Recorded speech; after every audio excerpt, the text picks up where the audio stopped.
We'll explore the concept of intent versus impact by looking at an incident involving Karan and Anita, who are at their annual office party. Karan notices Anita sitting alone and wants to make her feel included in the team. Hi Anita, you're sitting all alone here. Would you like to join me on the dance floor?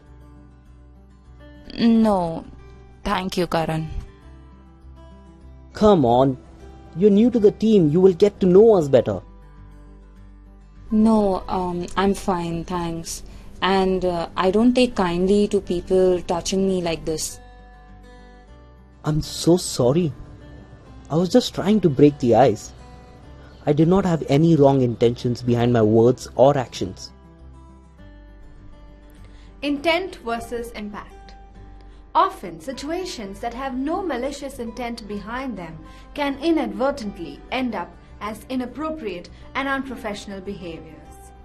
Sometimes, even if a person does not intend to hurt or offend someone, their behavior may be misinterpreted due to various reasons such as differing perceptions about what constitutes acceptable behavior, social differences, cultural differences.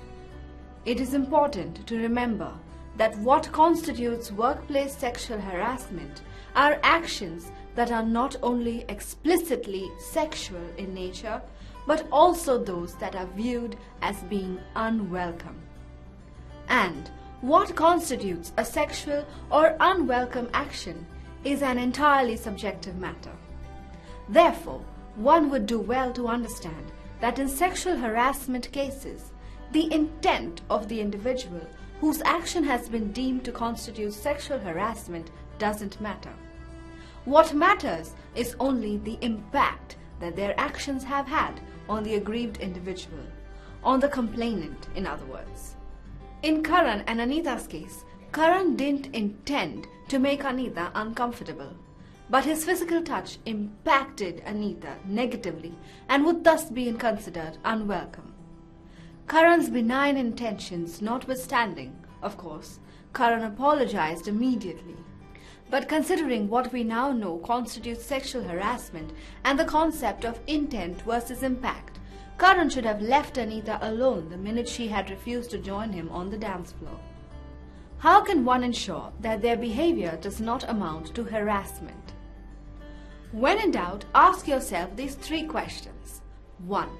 Is my behavior disrespectful or offensive to someone? 2. Is there a possibility that my behavior might be misinterpreted, possibly due to cultural or social differences? 3. Will I tolerate such behavior if my parent, spouse, child or sibling were treated similarly? Answering these questions can help you gain clarity about and avoid behaviors that could be considered sexual harassment. Thus far, you have learned about the meaning of workplace sexual harassment and the intent versus the impact of an action.